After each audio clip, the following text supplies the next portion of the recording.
Over the last 3 videos, you've learned more about your own body than most women learn in a lifetime of standard medical care. Now you understand why your estrogen, progesterone, and testosterone are declining simultaneously, and why that hits high achieving women the hardest. You understand the real science behind HRT and why a 20-year-old headline kept you from a treatment that could be protecting your brain and your heart right now.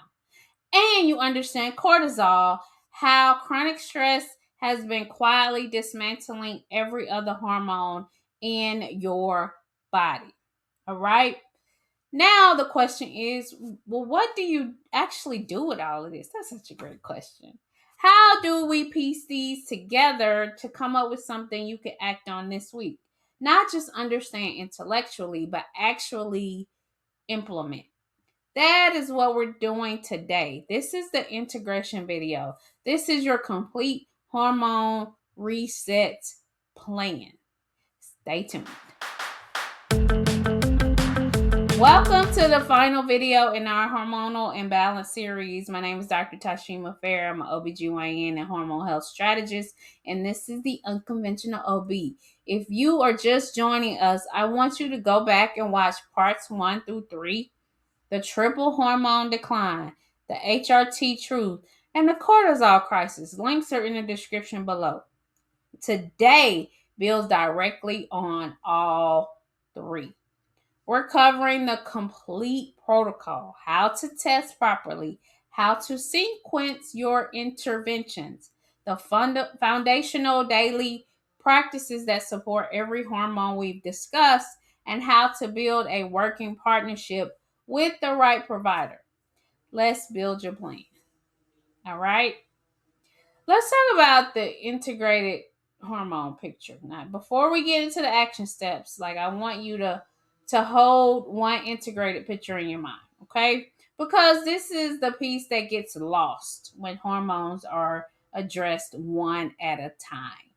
Got it? Your cortisol, estrogen, progesterone, and your testosterone are not 4 separate systems. They are one interconnected network. Cortisol dysregulation depletes the raw material, your sex hormones, and suppresses thyroid conversion. Declining estrogen destabilizes neurotransmitter function, which increases perceived stress, which raises cortisol. Declining progesterone removes your natural calming mechanism, which makes you more reactive to stress, which raises cortisol further. It is a closed loop, and that means you cannot fully fix one piece while ignoring the others. Got it? Now, this is exactly why so many women feel like they've tried everything. They've addressed sleep, or tried a supplement for energy, or started on HRT for hot flashes, and only felt partial relief. Partial relief happens when you treat one node in an interconnected system. Full relief requires addressing the network. Let's start with step 1. You got to get tested. Okay, testing. Everything starts with data. You cannot build a personalized protocol on guesswork, and you cannot track progress without a baseline. Okay, here is the complete panel, pulling together everything we've discussed in this series: sex, hormones, estradiol, progesterone on day 19 to 21 if you're still cycling, total and free testosterone, DHEAS, sex hormone binding globulin, FSH and LH, stress hormones, a 4-point salivary cortisol test or a Dutch test, which combines cortisol metabolites with your full sex hormone panel in a single comprehensive test. Thyroid panel. Now, from our previous series, but this is essential here given how deeply thyroid and sex hormone function are intertwined. TSH, free T3, free T4, reverse T3, and thyroid antibodies. Metabolic markers: fasting insulin, fasting glucose, and hemoglobin A1C, because insulin resistance and hormonal imbalance drive each other in both directions. Nutrient status, vitamin D, ferritin, B12, magnesium, the cofactors that determine whether your body can actually use the hormones it's producing or receiving through therapy. I recommend testing all of this together at once rather than piecemealing over multiple appointments. A single comprehensive picture allows your provider and you to see the interconnections rather than treating isolated numbers. Got it? Okay, so how do we sequence the framework, the treatment? Like once you have the data, here is how I recommend sequencing your interventions. Trying to fix everything simultaneously creates overwhelm and makes it impossible to know like what's actually working. Sequential building creates clarity and sustainable momentum. Phase 1, weeks 1 through 4. Cortisol and foundational nervous system regulation. This comes first because cortisol dysregulation undermines everything downstream. If you start hormone therapy while your cortisol curve is chaotic, you are working against yourself. Begin the morning light protocol, the evening wind down routine, and the daily nervous system practice, as we detail in part 3. Begin foundational supplementation, magnesium glycinate, vitamin D3, K2, and ashwagandha if cortisol testing shows elevation. This phase alone often produces the first noticeable improvements in sleep and emotional regulation. Phase 2, weeks 4 through 8, the HRT conversation. If appropriate, with your baseline sex hormone panel in hand and a foundational cortisol protocol underway, this is the window to have the informed HRT conversation from part 2 with the menopause certified provider. If you are within 10 years of menopause onset and without contraindications, this is when to discuss transdermal estradiol, micronized progesterone, and if indicated by your labs and symptoms, testosterone. Phase 3, weeks 8 through 12, nutrient replenishment and metabolic support. Address any deficiencies identified in your baseline labs. Vitamin D, ferritin, B12, magnesium. Support insulin sensitivity through nutrition and movement, particularly if your metabolic markers showed early insulin resistance. Ongoing, starting immediately and continuing throughout. Strategic movement, resistance training 3 to 4 times weekly, alongside lower intensity cardiovascular movement and consistent sleep architecture. These are not phase specific, they are daily infrastructure from day one. At 90 days, retest your complete panel. This is your feedback loop. It tells you what shifted, what still needs adjustment, and whether your protocol, medication doses, or supplement regimen need to be refined. Got it? All right, let's talk about some non negotiables right now. Beneath all the testing and phase protocol work, there are daily practices that support every single hormone we've discussed in this series simultaneously. These are your foundation, the things that make every other intervention work better. Got it? Morning light exposure within 20 minutes of waking. This single practice resets your cortisol awakening response, supports circadian melatonin production and following night, and stabilizes the entire HPA axis rhythm that everything else depends on. Protein at every meal, a minimum of 30 grams per meal. Protein provides the amino acid building blocks for neurotransmitter synthesis, supports blood sugar stability, and is essential for maintaining the muscle mass that testosterone decline puts at risk. This single dietary change has an outsized impact on energy stability throughout the day. Resistance training 3 to 4 times weekly. We cover this in the thyroid series and it applies with equal force here. Building and maintaining muscle mass improves insulin sensitivity, supports metabolic rate, and directly counters the effects of declining testosterone and estrogen on body composition. Consistent sleep and wake times, 7 days a week. Circadian consistency is one of the most powerful cost free levers available for hormonal regulation, for cortisol, for thyroid, for growth hormone release, and for sex hormone production, all of which follow circadian patterns.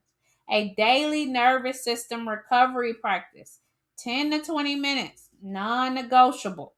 Whatever form works for you. Meditation, breath work, prayer, journaling, time in nature. This needs calendar priority, not just in your leftover time.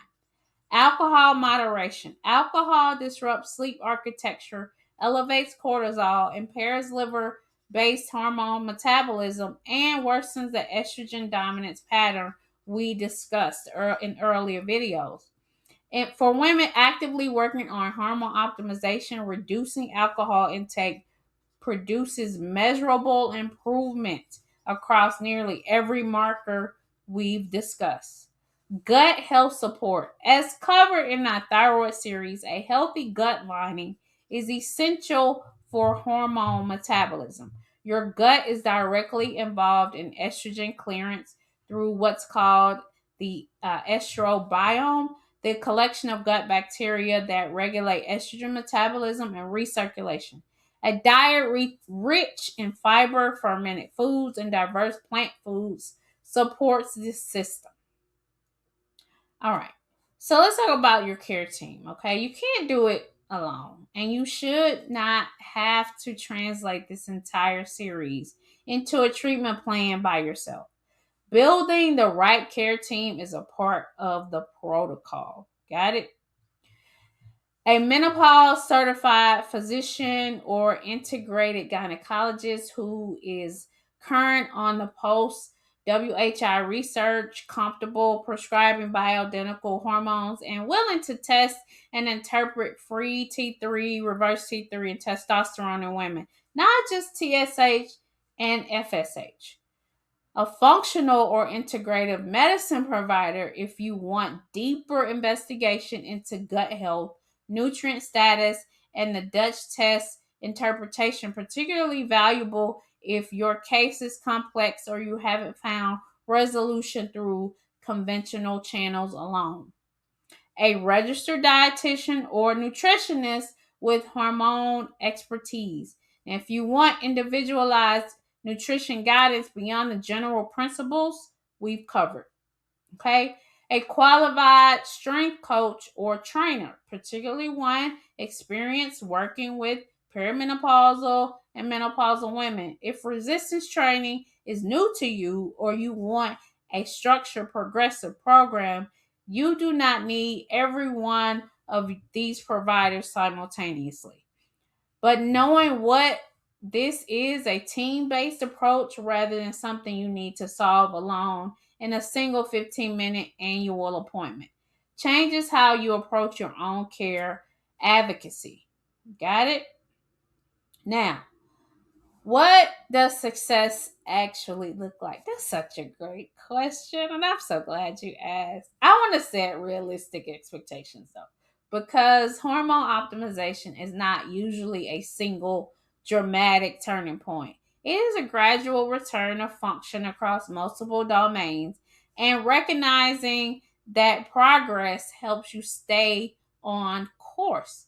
Like in the first 2 to 4 weeks, most women notice improved sleep onset and reduced anxiety, largely from the cortisol regulation work. Between 4 to 8 weeks, energy stability improves, less of a sharp afternoon crash, more even energy throughout the day. If HRT is a part of your protocol, vasomotor symptoms like hot flashes and night sweats typically improve significantly within the 4 to 6 weeks of appropriate dosing.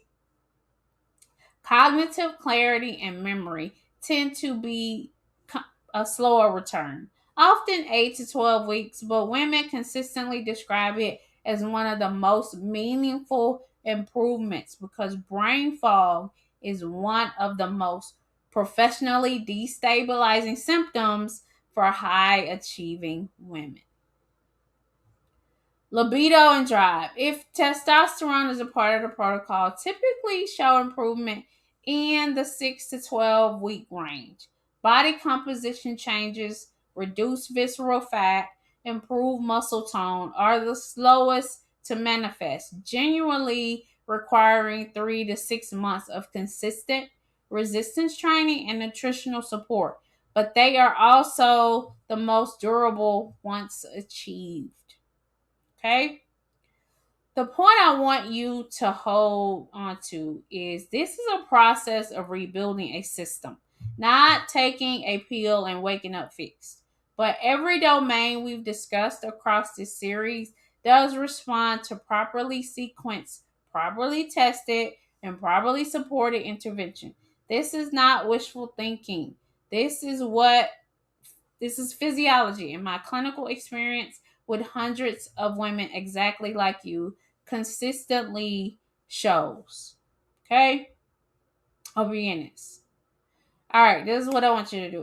We've covered an enormous amount of ground across the series. Like, we started by understanding why high achieving women experience the triple hormone decline more intensely than anyone tells them. We've corrected the record on HRT, 20 years of misinformation undone in one video. We went deep on cortisol and the stress hormone crisis that ties everything together. And today we built a complete integrated protocol that brings all of it into a plan you can actually act on. This is exactly the level of personalized integrated care that I build with women inside of my program, the Empowered Wellness Accelerator. It is a 12-month framework where we take everything from this series and build it around your specific labs, your specific symptoms, and your specific life. Not generic advice pulled from a video. Your plan built and adjusted with you over time. If this series has described your life in ways you've never had language before, I want you to take the next step. The link is in the description of this video and in my bio. I want us to build a protocol together. And if this series helped you, please share it. Like, there is a woman in your life right now who is pushing through exhaustion, anxiety, and hormonal chaos. Convinced it's just her life now. It isn't. Send her this series. Thank you for being here, all 4 parts. Be sure to comment below and tell me which video in this series hit closest to home for you. I read every single one, and it helps me know exactly what to cover next. Be sure to subscribe to the Unconventional OB, and I will see you in the next video. Listen, you were not built to feel this way, and now you have a complete roadmap to change it. In the meantime, in between time, stay healthy, stay vibrant, and stay unconventional. I'll see you in the next video. Peace.